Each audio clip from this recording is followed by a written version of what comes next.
The fallen angels. Now the fallen angels were a different story. Unlike the angels who stayed faithful to God, these were the ones who rebelled and descended to earth, abandoning their heavenly posts. They messed with humanity by teaching forbidden knowledge, things that corrupted creation rather than nurturing it. They crossed a line that couldn't be uncrossed.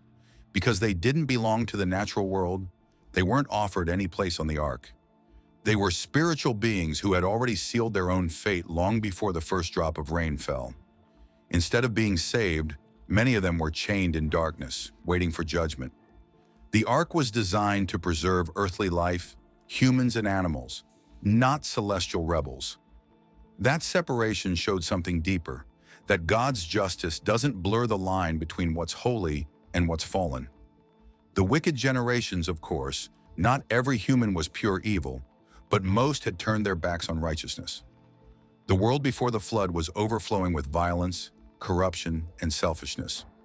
People indulged in sin, laughed off God's message, and mocked Noah for building that enormous ship on dry land.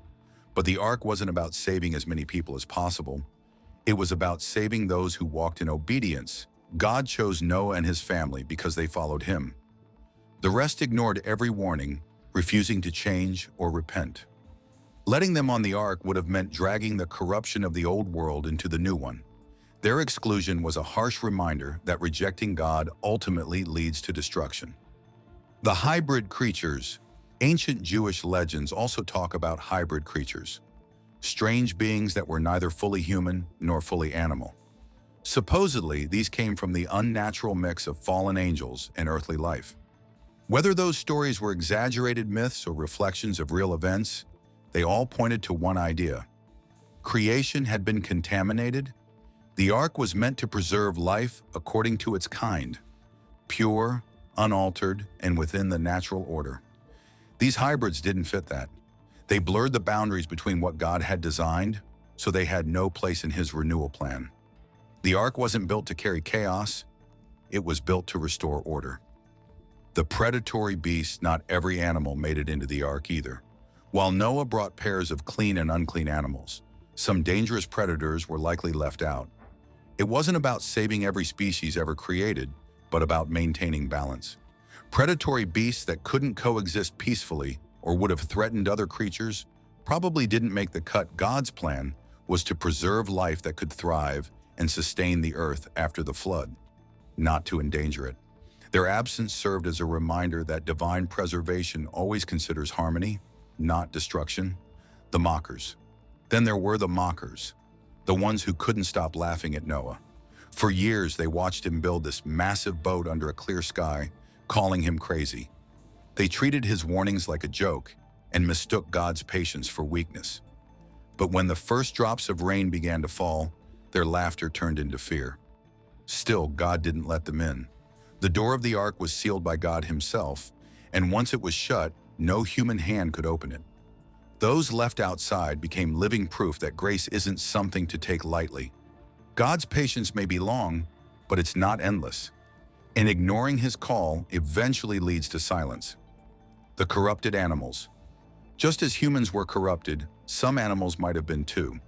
Through human influence or darker forces, even creation itself had been altered. Only the animals that remained according to their kind were allowed into the ark. The corrupted ones were left behind, reinforcing the idea that God wasn't saving everything, only what stayed true to his design. It wasn't about cruelty, it was about protection.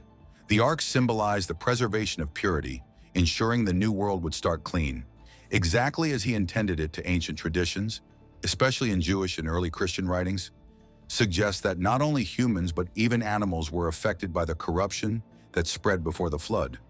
Some interpretations of Genesis 6:12, all flesh had corrupted its way upon the earth, imply that animals too had become tainted, possibly through human misuse or spiritual interference.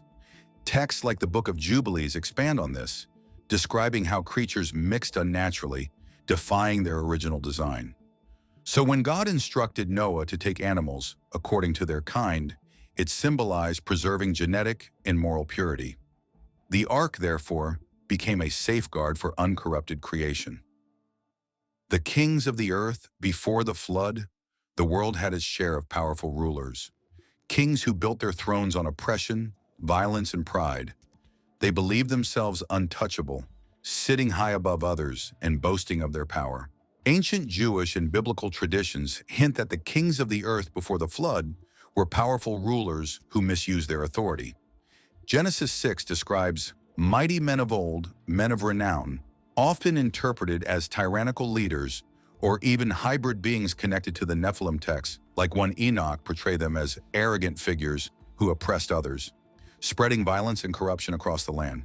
These rulers trusted their wealth, armies, and status instead of God, believing themselves beyond judgment. But when the floodwaters came, their power collapsed instantly. God's message was clear. Only righteousness, not rank, grants survival or grace. But when judgment came, those crowns meant nothing. The ark didn't have a VIP section for the rich or powerful. Leadership without righteousness was worthless in God's eyes. Their downfall proved that power, wealth, and influence can't buy salvation. The ark only had space for humble obedience, not arrogance. The giants before the great flood, the world wasn't just filled with regular people. It was also home to these mysterious beings called the Nephilim, or simply the giants. These weren't ordinary humans.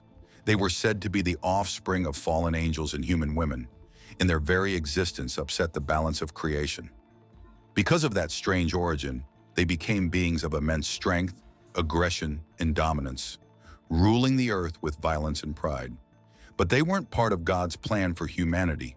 Their DNA wasn't pure, their hearts weren't aligned with God, and their presence symbolized rebellion against divine order. That's why God didn't let them enter the ark. The ark was meant to protect what he originally made good, not what had been twisted by spiritual corruption. If giants had been allowed in, they would have carried that corruption into the new world. So when the flood came, they were wiped out, cleansing the world of that defiance and restoring purity to creation. The giants' helpers. According to old Jewish midrashic writings, there weren't just the giants or Nephilim trying to interfere with Noah's mission. There were also other powerful beings who attempted to mess with the ark or even get inside it. Some texts say that when God told Noah, "I will establish my covenant with you," it wasn't just about protection, it was also a boundary. That covenant made sure these rebellious forces couldn't block the fountains of the deep or find their way into the ark. They were kept out because the ark represented order, not chaos. It stood for a new, purified creation where rebellion had no place. Even though these creatures might not have been human or animal in the usual sense, their very nature went against the structure God was restoring. Letting them on board would have undone everything the flood was meant to cleanse. It would have dragged corruption right into the restart of creation. So they were excluded, not out of cruelty, but to protect the integrity of the new world and forbidden practices. Another type of corruption God wouldn't allow into the ark came from forbidden acts, both sexual and moral. Rabbinic literature describes how, even inside the ark, there were strict boundaries. Certain creatures like the dog and the raven reportedly broke those moral rules, and they were punished for it. These stories point to how serious the matter was. The ark was meant to preserve what was pure, not what was stained by lust, deceit, or moral confusion. The flood wasn't just about wiping out physical violence, it was about cleansing moral decay. The world before the flood had blurred every line. Humans, animals, and even spiritual beings had become entangled in corruption, so God made sure the ark stayed untouched by that energy. By keeping those corrupted impulses outside, the ark became a symbol of moral reset. It carried not just bodies into the new world, but a new moral order, idolatrous systems. You've already mentioned the idolatrous priests, but there's more to it. The entire systems of idol worship that filled the pre-flood world. These weren't just lone priests bowing to false gods. They were organized structures built around deception, power, and false spirituality. The people worshipped fallen angels posing as deities, built temples, and spread lies that turned creation against its creator. If such systems had been carried into the ark, the same corruption would have grown again in the new world. That's why none of it was allowed in. The ark wasn't just a rescue vessel for bodies. It was a reset for the human spirit. God didn't want those networks of idolatry to have any influence over the clean slate he was about to give humanity. The flood wiped out not only lives but also institutions that had poisoned worship and truth. Evil-hearted souls. Another group excluded from the ark were those whose hearts were constantly evil. Genesis 6:5 says that every intention of the thoughts of his heart was only evil continually. In other words, corruption ran deep. It wasn't just about actions. It was about nature. People had become addicted to violence, greed, and self-pleasure. So even if they had wanted to enter the ark, their hearts didn't belong there. If they had been allowed in, the same darkness that drowned the world would have sailed into the new one. Excluding them wasn't punishment for individual sins. It was about preventing that same broken mindset from infecting the clean beginning God was creating. Broken lineage. Then there were those who had compromised the faithful line by merging the sacred and the profane. Some interpretations of Genesis 6 suggest that the sons of God took the daughters of men, creating unions that went against divine order. It wasn't just about marriage, it was about abandoning identity. The ark's purpose was to protect a faithful seed, a lineage that still carried God's values. Those who blurred those lines had already stepped outside of that covenant. Bringing them aboard would have been like planting corruption in the soil of renewal. So God drew a line. The ark was for the obedient, the faithful, and those still aligned with his purpose. And that's that for today's video. Thanks for watching, and we will see you in the next one.